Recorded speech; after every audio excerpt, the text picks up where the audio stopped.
Mangrove forests are one of nature's most wonderful creations. They are a magical world where the land meets the sea. These are not ordinary forests with tall pine trees or wide oak trees. Instead, they are made of special trees that can live in salty water. Imagine a forest standing on stilts, right at the edge of the ocean. The trees have tangled, complex roots that reach down into the mud and water. This network of roots looks like a complicated spider's web. It is a truly remarkable sight to behold, a testament to the adaptability of life on our planet. These trees have found a way to thrive in a place where most other plants would not survive. These unique forests are incredibly important for our world. They are a home for countless animals. Young fish swim safely among the roots, hidden from bigger predators. Crabs scuttle across the muddy ground, finding food and shelter.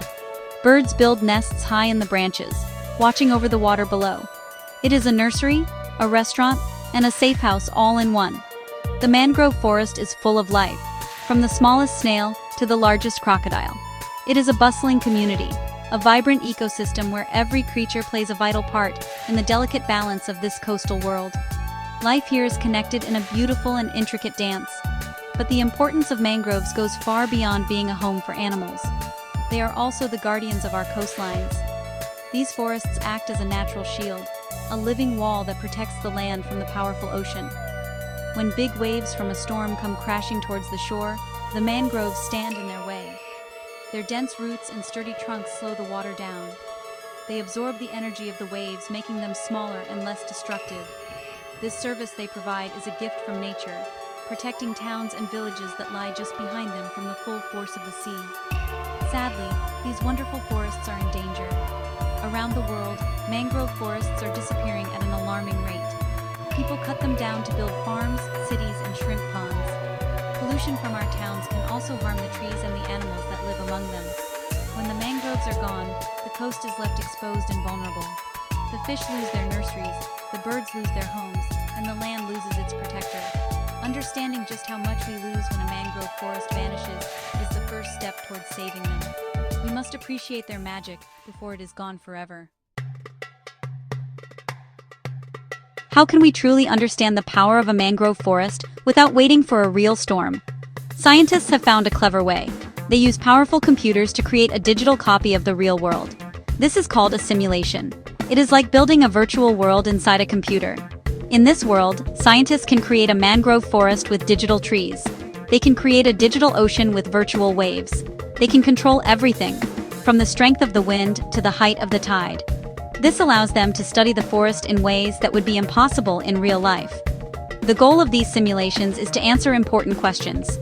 Scientists want to know exactly how mangroves protect the land. How many trees does it take to stop a big wave? How do different types of mangrove roots affect the flow of water? By running these simulations, they can watch what happens when a virtual storm hits a virtual forest. They can measure the speed of the water as it moves through the roots. They can see how much soil is washed away. It is like having a crystal ball that lets us see the future of a coastline, helping us plan for a changing world. To build a realistic simulation, scientists need a lot of information. They go out into real mangrove forests to study them. They measure the height and thickness of the trees. They map the exact location of the tangled roots. They study the mud and sand on the forest floor. They collect data on the tides and the waves in the area. All of this information is then fed into the computer. The more data they have, the more accurate the digital world becomes. It is a painstaking process, but it is essential for creating a simulation that behaves just like the real thing. With their digital world ready, scientists can become masters of time and weather. They can make a storm that lasts for hours or days. They can simulate 100 years of rising sea levels in just a few minutes. This gives them the power to test many different scenarios. What happens if we plant more mangroves? What if we lose half of the forest? The answers they find in these simulations help us make better decisions about how to protect our coasts. It is a powerful tool that combines the beauty of nature with the brilliance of modern technology to help safeguard our future. Let us now begin our own grand experiment. We will use one of these incredible simulations to watch a young mangrove forest for 100 days. Imagine a flat, sandy coastline, completely bare and exposed to the open sea. We have just planted a new forest here. It is a young forest, with trees that are still growing. There are about 500 mangrove saplings arranged in rows, stretching for a kilometer along the coast. Behind this budding forest lies a small patch of low-lying land, representing a coastal village. Our question is simple, but vital. Can this young forest learn to tame the ocean in just 100 days? Our simulation will not be a calm one. We will program the digital ocean to send a steady stream of waves towards our new forest. For the first few weeks, the waves will be gentle, mimicking the normal, everyday tides.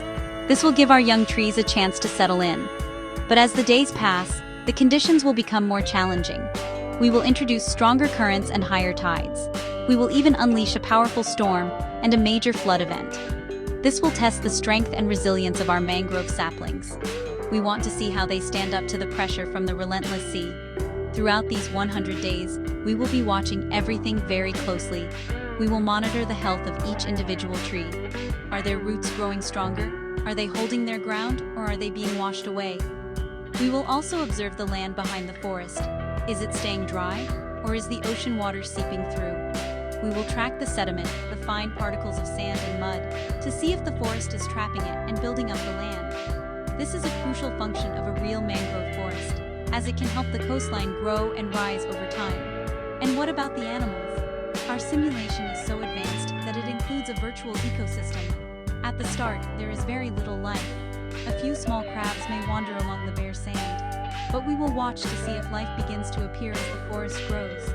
Will young fish find shelter among the new roots? Will birds be attracted to the growing branches?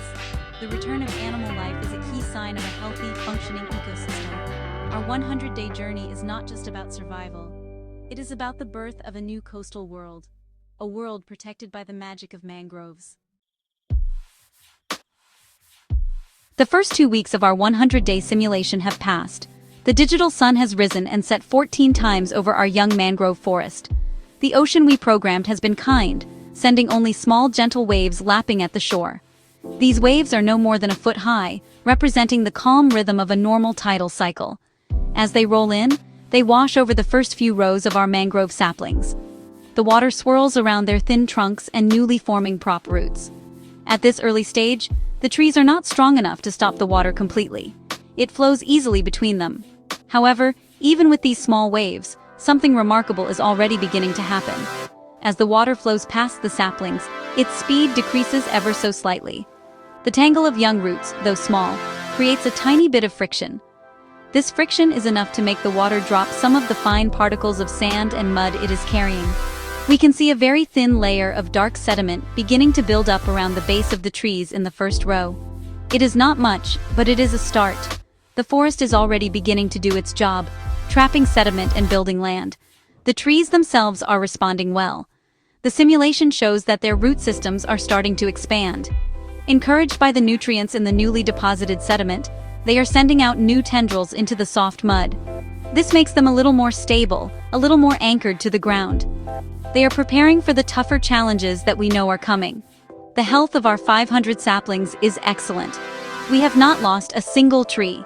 They are standing firm, like young soldiers in formation, ready for their first real test. There is a sense of quiet growth and preparation in our digital world.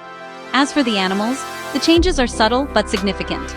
The simulation registers an increase in the number of small burrowing crabs on the forest floor. They are attracted to the new sediment, which is rich in tiny food particles. We have also detected the first signs of juvenile fish. A small school of virtual mullet, no bigger than a finger, has been observed weaving in and out of the roots of the seaward trees. They are using the young forest as a refuge from the open ocean. It is a hopeful sign. Our forest is not just a collection of trees. It is slowly becoming a living, breathing habitat. The fourth week of our simulation marks a dramatic shift in conditions. The time for gentle waves is over. We have programmed the simulation to generate a moderate storm, a taste of what a real coastline might endure during the monsoon season. The digital sky darkens, and the wind speed increases to 50 kilometers per hour. The ocean responds immediately. The waves grow in height, now reaching over a meter tall. They crash against the first rows of our mangrove forest with much greater force than before. The peaceful lapping sound has been replaced by a constant churning roar. The test has truly begun. The impact on the forest is immediate and visible. The first 2 rows of mangrove saplings bear the full brunt of the storm's power. The waves crash over them, bending their flexible trunks. The simulation shows the immense pressure on their root systems. A few of the weakest saplings, those in the very first row, are uprooted by the force of the water and washed away. We have lost 9 trees. However, the rest of the trees hold their ground. Their interconnected roots, which have been growing for a month, now provide mutual support. They are working together as a community to resist the ocean's assault. Behind the first few rows, the scene is remarkably different. The energy of the waves is being absorbed by the dense network of trunks and roots. By the time the water reaches the middle of the forest, its power is greatly reduced. The waves are smaller and the current is slower. The simulation data shows that the wave height has been cut in half by the time it passes the 5th row of trees. This is the magic of mangroves in action. They are acting like a giant sponge, soaking up the storm's fury. The land behind the forest remains largely untouched, with only a small amount of water washing ashore. The storm also has a profound effect on the sediment. The powerful waves stir up a lot of sand and mud from the seabed, just in front of the forest. This cloudy water then flows into the mangrove stand. As the water slows down inside the forest, it can no longer hold on to this heavy load. A thick layer of new sediment is deposited throughout the entire forest floor. Our simulation shows that the ground level inside the forest has risen by nearly 2 centimeters in just a few days. The storm, while destructive to the front line, has actually helped the rest of the forest build itself up, making it stronger for the future. At the halfway point of our 100-day experiment, we unleash the greatest challenge yet, the Great Flood. This is not a storm with crashing waves, but a simulated storm surge. This happens when strong winds from a major cyclone push a huge dome of seawater onto the land. In our simulation, we raise the sea level by 2 meters over a period of 12 hours. The entire coastline, including our entire mangrove forest and the low-lying land behind it, is completely submerged. The tops of our young trees are barely visible above the vast expanse of calm, but deep, water. This event tests a different function of the mangrove forest. It is not about breaking waves, but about slowing the flow of a huge volume of water. Without the forest, the 2-meter surge would have rushed inland as a destructive wall of water, flooding the virtual village with a fast, powerful current. But our simulation shows something incredible. As the floodwater moves into the mangrove forest, it is forced to navigate the dense maze of trunks and roots. This creates an immense amount of drag, slowing the water down dramatically. The flood still happens, but it happens slowly and gently. The data from our simulation is astounding. The speed of the water reaching the land behind the forest is reduced by over 90%. Instead of a destructive torrent, the water rises slowly, like a bathtub filling up. This is a life-saving difference. In a real-world scenario, this would give people and animals time to move to higher ground. It would also prevent the floodwaters from destroying buildings and infrastructure with their force. The mangroves have transformed a potentially catastrophic event into a manageable one. They did not stop the flood, but they tamed its power.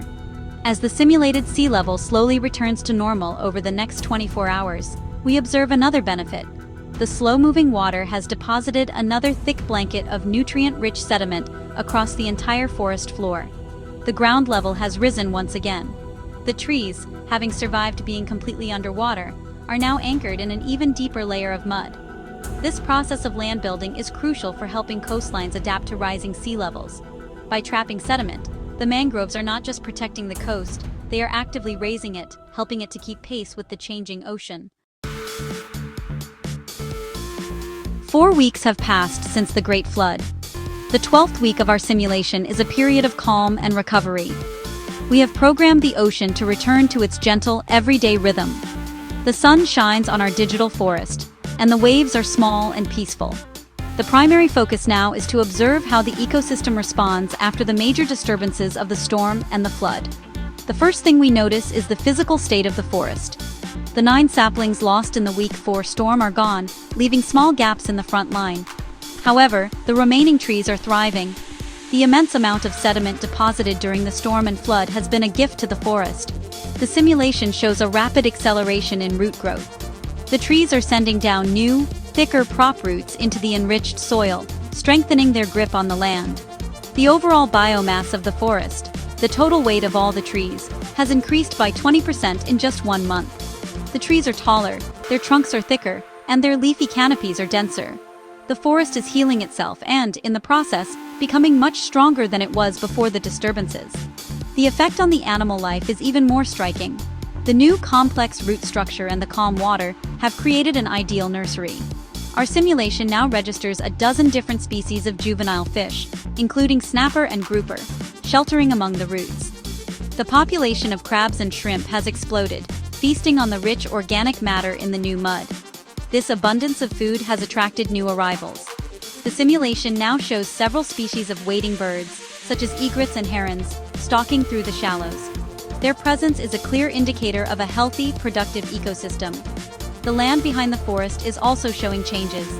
The small amount of salt water that reached the land during the flood has now receded, but it left behind a thin layer of salt.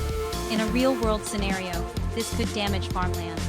However, our simulation also shows that the slightly raised and now much denser mangrove forest offers more protection than ever before. The gaps in the front line are already being filled by the expanding roots of neighboring trees.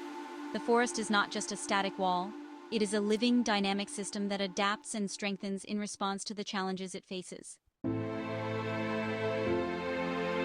Day 100 has arrived. Our simulation is complete. We can now look at the final state of our coastal landscape and compare it to the bare sand we started with. The change is nothing short of miraculous. Where there was once a barren, vulnerable coastline, there now stands a robust and vibrant young mangrove forest. The trees are significantly taller and stronger. Their interlocking roots have formed a formidable, complex barrier that extends deep into the mud. The forest is no longer a neat grid of saplings, but a wild and tangled thicket, a true natural fortress. The most significant change is to the land itself. Our measurements show that the ground level within the forest has risen by an average of 10 centimeters. This may not sound like much, but over a kilometer of coastline, it represents a huge volume of new land, captured from the sea. The forest has not just held the line, it has advanced it. The shoreline has effectively moved seaward, a process known as progradation. The land behind the forest is higher and drier than it was at the start. Our experiment has shown that mangroves are not just defenders, they are builders of land. The ecosystem is unrecognizable. What began as a sterile environment is now teeming with life. The simulation's final census reveals thousands of fish and invertebrates living within the protective embrace of the roots. Oysters and barnacles have attached themselves to the trunks. The canopy is alive with the virtual calls of several species of birds that now nest in the branches. Even a simulated sea turtle has been observed foraging in the seagrass that has begun to grow in the calm waters sheltered by the forest. We have witnessed the birth of a complete and complex coastal ecosystem. So, can trees tame the ocean? Our 100-day simulation provides a clear and resounding answer. Yes, they can. They may not be able to stop a 2-meter flood entirely, but they can rob it of its destructive power. They can stand firm against storms, sacrificing a few members to save the whole. They can build new land, centimeter by centimeter, fighting back against the rising sea. The young forest we planted has proven its worth. It has transformed a vulnerable coast into a resilient one, demonstrating the immense and often underestimated power of nature-based solutions.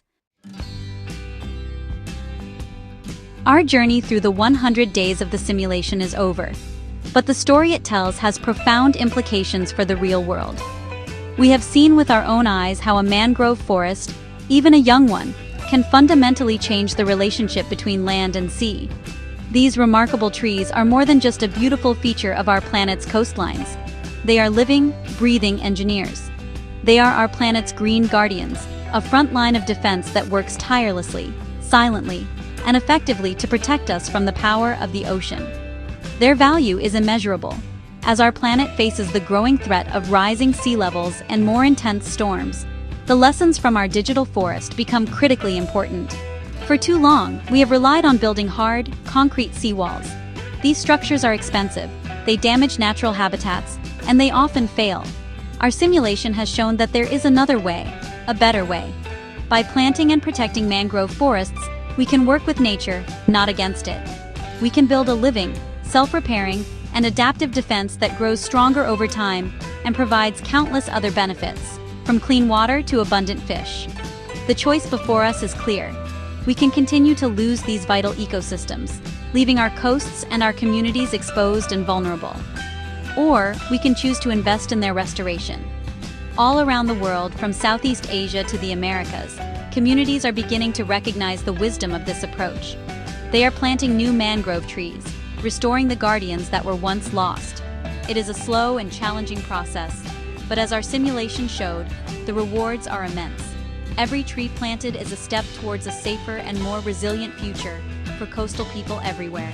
The magic of the mangroves lies in their resilience and their generosity. They hold our world together at its edges, creating life and providing protection. They ask for so little, only a place to root themselves in the mud where the land meets the sea. In return, they give us safety, they give us food, and they give us a world that is richer and more full of life. Our 100-day experiment has shown that planting these trees is an act of profound hope. It is an investment in the health of our planet and in the security of our own future. We must cherish and protect these whispering forests of the sea.